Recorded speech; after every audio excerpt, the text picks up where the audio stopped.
The Zephyrian fleet hung motionless in the void, their crystalline ships reflecting the dying light of distant stars. Admiral Kexera pressed her scaled palm against the command console, watching as another of their worlds fell to the relentless advance of the Void Devourers.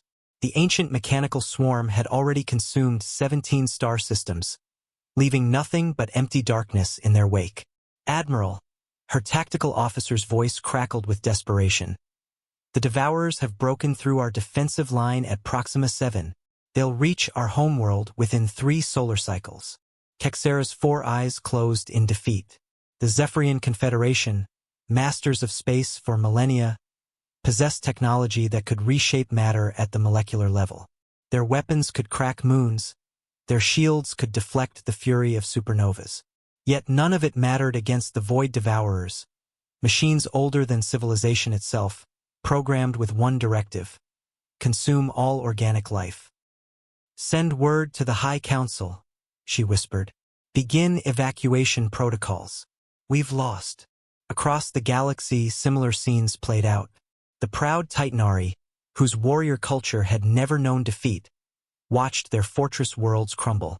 The ethereal Leminians, beings of pure energy, found their light dimming as the Devourers adapted to drain even their essence. The hive-minded Zerathi, with their trillions of interconnected thoughts, fell silent one by one. The alliance of civilized worlds, a union of 47 species that had brought peace to the galaxy, was dying. That's when the distress beacon reached Earth. Captain Sarah Chun stood on the bridge of the UES Defiance, humanity's newest deep space vessel. The ship was primitive by galactic standards: fusion drives instead of quantum tunnels, kinetic weapons instead of plasma cannons, basic AI instead of consciousness-linked networks.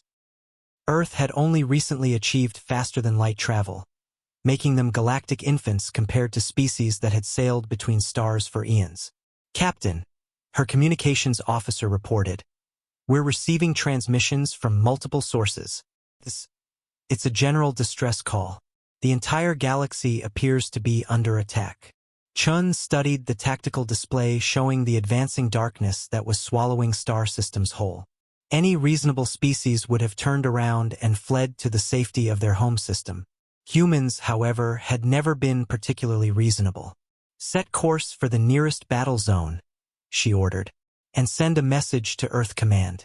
Tell them to mobilize everything: cargo haulers, mining ships, even the old nuclear submarines. We're going to war." Her crew stared at her as if she'd lost her mind. 30,000 humans in rickety ships against mechanical horrors that had defeated civilizations millions of years old? It was suicide. But humans had a secret weapon that no other species possessed. They were too stubborn to know when they were beaten. The first engagement came at the Helix Nebula. Admiral Kexera watched in amazement as the primitive human fleet charged directly into a Void Devourer swarm that had just finished consuming a Titanari battle group. The human ships moved wrong, fought wrong, broke every rule of civilized warfare. And somehow, impossibly, they were winning. The Devourers had adapted to counter every known weapon and tactic in the galaxy. But they had never encountered humans who used nuclear explosives as close-range weapons, who rammed their ships into enemy hulls, who jury-rigged mining equipment into devastating weapons. The ancient machine's programming couldn't comprehend the beautiful chaos of human warfare. "This is Captain Chun to all Alliance forces." The human's voice crackled across the comm channels. "We've analyzed their weakness. These things expect logical, predictable attacks. So let's give them something completely insane instead." The tide of war began to turn. Zephyrians learned to fight alongside humans who used gravity bombs made from asteroid mining equipment. Leminians provided energy while humans converted civilian transports into kamikaze vessels. The methodical Zerathi found themselves coordinating with humans who treated battle plans as mere suggestions. Within a solar month, the Void Devourers, ancient terror of the galaxy, were in full retreat, their programming utterly unable to cope with humanity's chaotic genius. As the last Devourer ship fell to a jury-rigged human garbage scow, Admiral Kexera sent a message that would echo through galactic history. "Note to High Council: immediately grant humanity full Alliance membership. Also, never make them angry." The galaxy had learned a valuable lesson.